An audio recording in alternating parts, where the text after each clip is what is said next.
Hello guys, assalamu alaikum. This is Shaib Khan Uchesh. You're most welcome to my channel and you're most welcome to my another new video. অনেক দিন ধরে video করব করে আর video করা হইতেছে না, almost এক সপ্তাহ হয়ে গেছে, কোনো নতুন ভিডিও দেই না। সো চিন্তা করলাম যে আজকে একটা নতুন ভিডিও দিই। আসলে ভিডিও সব কন্টেন্ট আমার রেডি আছে, মানে টপিক রেডি আছে, বাট আসলে টাইমই পাইতেছি না যে একটা ভিডিও বানাবো, এডিট করব। সকালবেলা উঠা অফিসে যাই, কাজ করি, আবার বাসায় আসি, আবার ঘুমায় যায়, এরকম একটা দিন যাইতেছে, বোরিং দিন যাইতেছে। বাট আজকে ফাইনালি শুক্রবার, সো টাইম পাইছে একটু, আর উত্তরের দিকে যাচ্ছি। এখন আমি চিন্তা করলাম যে একটা আসলে ভিডিও বানাই ফেলি। আর আজকে যে ভিডিওটা বানাবো সেই ভিডিওটার টপিক হবে বেসিক্যালি যে quick riding tips for you guys. And আসলে রাইডিংয়ের সময় কী কী টিপস আমার পক্ষ থেকে আমি আপনাদের দিতে পারি সেটা নিয়েই আজকের ভিডিওটা। তার আগে একটু তেল ভইরা নেই। তেল নেওয়া শেষ, ফুল ট্যাঙ্কি করে ফেলছি। এখন শুরু করা যাক অরিজিনাল ভিডিও। তেল নেওয়ার আগে যেটা বলতেছিলাম যে কিছু টিপস দিব আজকে আপনাদের, riding tips, quick tips. And টিপসগুলোর মধ্যে প্রথমে যেটা আসবে সেটা হচ্ছে প্রথমেই রাইডিংয়ে বের হওয়ার আগে আপনার চেক লিস্ট করা যে আপনি কিছু বাদ দিতেছেন কি না যেটা আপনার রাইডিংয়ের জন্য ইম্পর্টেন্ট। অ্যাজ লাইক আমি যখন রাইডিংয়ে বের হই, শর্ট রাইড হোক আর লং রাইড হোক, আমি সবসময় চেক করি যে আমার ড্রাইভিং লাইসেন্স অ্যান্ড গাড়ির কাগজপাতি আমার পকেটে আছে কিনা, মানি ব্যাগ ঠিক মতো নিছি কিনা, চাবি এক্সট্রা কি নিছি কিনা, সব কিছু আমি একবার চেক করি। সো আপনারাও আপনাদের প্রয়োজন মতো চেক করে নেবেন যে আপনার কী কী প্রয়োজনীয় সেটা আপনি রাইডিংয়ের আগে নিতেছেন কিনা। এটা ছিল 1 নম্বর পয়েন্ট। সেকেন্ড যে পয়েন্টটা আমি বলবো, গুরুত্বপূর্ণ একটা পয়েন্ট, সেটা হচ্ছে রাইড কমফোর্টেবলি। হ্যাঁ, অ্যান্ড আপনার রাইডিং গিয়ার, অনেক নতুন রাইডিং গিয়ার আমরা কিনি রাইডের আগে, অ্যান্ড যেগুলো আসলে কমফোর্টেবল না সবসময়।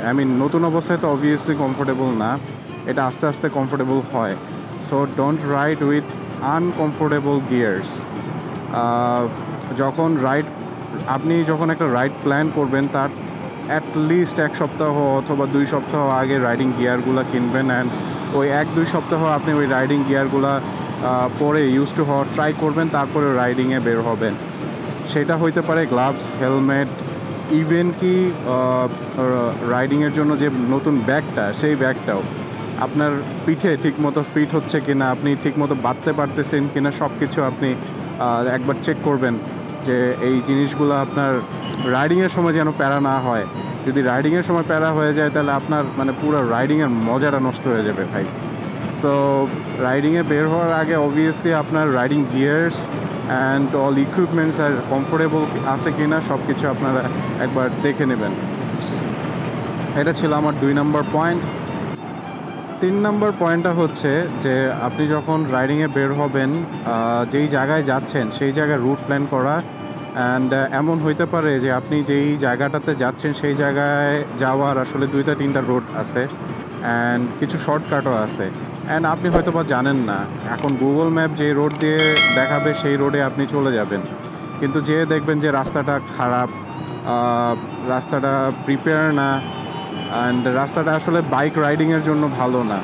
তো ওভারঅল আপনার একটা রাইডিং এক্সপিরিয়েন্স খারাপ করে দেবে যদি আপনি প্রপার রুট প্ল্যান না করে যান। এখন প্রপার রুট প্ল্যান কীভাবে করবেন? প্রথমত হচ্ছে যারা ওইসব জায়গায় গেছে সেই সব ফ্রেন্ড সার্কেল, তাদের সাথে কথা বলবেন বা ভিডিও দেখবেন ইউটিউবে, তাহলে আপনার নলেজ পাবেন একটা, যে ওই জায়গাটা আসলে কেমন, রুট প্ল্যানটা কীভাবে করবেন, কোন রুট দিয়ে গেলে ভালো হবে, কোথায় রোডে কোনো ঝামেলা আছে কিনা, কোথায় কী সিচুয়েশনে পড়তে পারেন, সব কিছু আপনি একটা ধারণা পাবেন অ্যাটলিস্ট যে এই জায়গার সিচুয়েশন এইরকম। যেমন আমি যখন কক্সবাজার গেছি, কক্সবাজার বাইকে যখন গেলাম, এই ভিডিওটা আপনারা পাবেন, আমি আই বাটনে দিয়ে দিব সেই ভিডিওটা। সেই কক্সবাজারে যাওয়ার সময় আমি প্রায় মোটামুটি সবার ভিডিও দেখে ফেলছি যে কোন দিক দিয়ে যাবো, কেমনে কী করবো, তারপরও আমি রুট হারাই ফেলছি, বুঝছেন, এই গুগল ম্যাপের কারণে। সো এটা অনেক ইম্পর্ট্যান্ট একটা ইস্যু যে আপনি যখন কোথাও যাবেন অবভিয়াসলি আপনার রুট প্ল্যানটা করে নেবেন। আপনাকে জানতে হবে, বুঝতে হবে যে আমি এই রোড দিয়ে যাব, এই রোডে অমুক জায়গায় রেস্ট নিব, এত কিলোমিটার পর পর থামবো, ইচ অ্যান্ড এভরিথিং মোটামুটি আপনার একটা প্ল্যান করতে হবে। যাই হোক, এটা ছিল 3 নম্বর পয়েন্ট, বাট এটা অনেক ইম্পর্ট্যান্ট একটা পয়েন্ট আমি বললাম 3 নম্বরে। 4 নম্বর পয়েন্টটা হচ্ছে যে আপনার বাইক রেডি আছে কিনা রাইডিংয়ের জন্য, সেটা অবশ্যই আপনাকে বুঝতে হবে, দেখতে হবে। রাইডিংয়ের 1 সপ্তাহ অথবা 2 সপ্তাহ আগে অবশ্যই আপনার বাইকটা চেক করাইতে হবে, একটা মাস্টার সার্ভিস দিতে হবে। মাস্টার সার্ভিস দিলেও দিতে পারেন, না দিলেও দিতে পারেন, বাট মাস্টার সার্ভিস দিলে আপনার বাইকে কী কী খুঁটিনাটি সমস্যা আছে সব কিছু ওরা ধরাই দিবে, ঠিক করে দিবে। সো রাইডিংয়ে আপনার প্যারা খাওয়ার সম্ভাবনা কম থাকবে। সো আর যদি এমন হয় যে স্পেসিফিক আপনি জানেন যে এই সমস্যাটা সমাধান করলেই আপনার সমস্যার সমাধান, আর কোনো সমস্যা নাই, দেন শুধু ওই স্পেসিফিক সমস্যাগুলো ঠিক করে যাবেন। আর অবশ্যই ব্রেক টেক চেক করবেন, কারণ রাইডিংয়ে আমাদের বেশি প্রয়োজন হয় ব্রেকিংয়ের, পারফেক্ট ব্রেকিং। সো ব্রেকিংটার দিকে বেশি গুরুত্ব দিবেন, আর টায়ার প্রেশার ঠিক আছে কিনা সেটাও দেখবেন। ফিফথ যে পয়েন্টটা নিয়ে আমি কথা বলবো সেটা হচ্ছে যে লেন পজিশনিং। অলওয়েজ রাইড করার সময় আপনার লেন পজিশনটা ঠিক রাখবেন। অ্যাজ লাইক এই 300 ফিটের এই রোডটাতে যখন আমরা বাইক রাইড করি, ওই সময় হচ্ছে সাইনবোর্ডে লেখাই আছে আপনার বাইক 60 কিলোমিটার পার আওয়ারে চলতে হবে। 60 বলতে যে একজ্যাক্ট 60-তে চলতে হবে এমন না, বিষয়টা হচ্ছে 60 থেকে 70-র মধ্যে। এই যে এই লেনটা দেখতে পাইতেছেন লেফট সাইড, সেকেন্ড লেফট সাইডের যে লেনটা, এই লেনটাতে বাইক চলবে।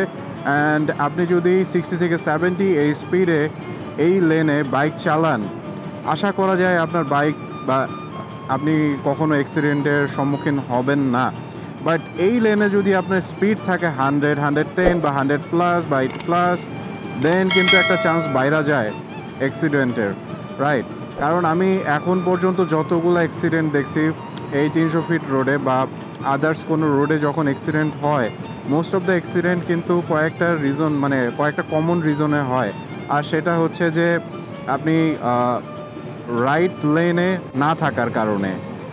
আপনি যে লেনে আছেন সেই লেনে হচ্ছে আপনার যে স্পিডটা থাকার কথা সেই স্পিড আপনি স্পিডে নাই, ঠিক আছে? যেমন এই যে গাড়িটা সামনের প্রাইভেট কার না মাইক্রো যেটাই হোক, এই গাড়িটা যে ওভারটেক করলো সিএনজিটা কিন্তু আসলে কম স্পিডে আছে, ও হচ্ছে বেশি স্পিডে। ওর ওভারটেক করা ছিল ডান সাইড থেকে, কিন্তু ওভারটেক করছে বাম সাইড থেকে।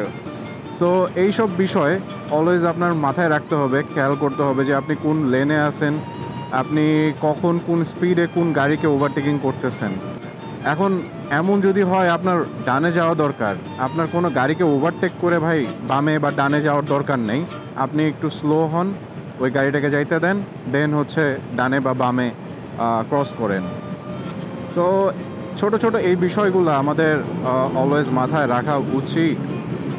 ভাই ভাবছিলাম এই বিকালবেলায় একটু 300 ফিট রোডে আসবো, ছবি টবি তুলবো, বাট অন্ধকারই হয়ে যাচ্ছে।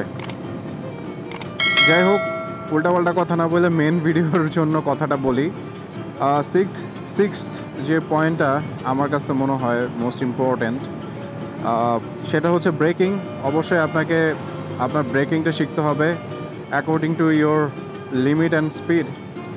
দেখেন ভাই, ব্রেক করার তো অনেক ওয়ে আছে। এখন ব্রেক আমাদের single channel ABS, dual channel ABS আসছে, ডুয়েল ডিস্কের বাইক আছে, সিঙ্গেল ডিস্কের বাইক আছে, আবার ডুয়েল ড্রাম্পেরও বাইক আছে। সো এক বাইকের ব্রেক কিন্তু এক একভাবে কাজ করবে, তাই না?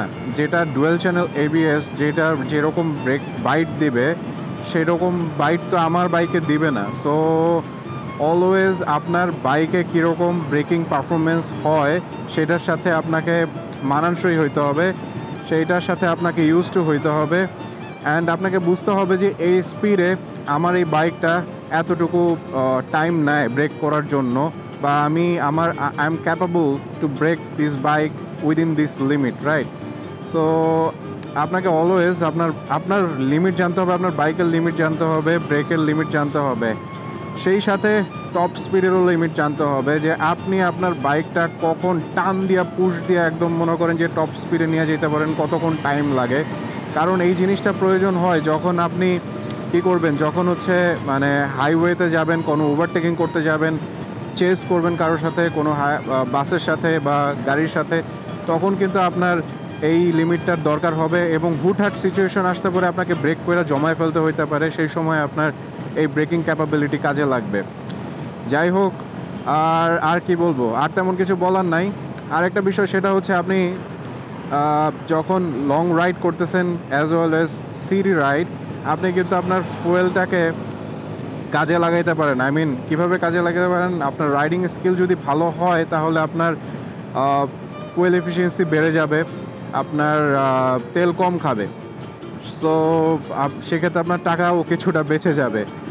তাই আমি বলবো যে আপনার রাইডিং স্কিলটা ডেভেলপ করার জন্য পুরা টান দিয়ে আসলে দরকার নাই, আপনার যতটুকু টান না হইলেই না। যেমন এইরকম একটা রোডে you are enjoying the view, you are enjoying the scenery, so weather, সব কিছু আপনি এনজয় করতেছেন কেন? কারণ হচ্ছে আপনি একটা লিমিটে চালাইতেছেন, একটা কন্টিনিউয়াস স্পিডে চালাইতেছেন, আপনি এনজয় করতে পারবেন সব কিছু। যখন আপনি আপনার মাথার মধ্যে একটা জিনিস ঘুরবে যে টানতেই হবে, আমাকে যাইতে হবে, পৌঁছাইতে হবে, তখন আপনি এনজয় করতে পারবেন না। হ্যাঁ, ওই সিচুয়েশনও আসে যখন আপনার অনেক রাশ থাকে, একটা সার্টেন পজিশনে যাইতে হবে আপনার একটা নির্দিষ্ট টাইমে, সো ওই সময় আপনি টানাটানি করতে পারেন, তখন আপনার সিনারি ভিউ কিছু কাজে আসবে না।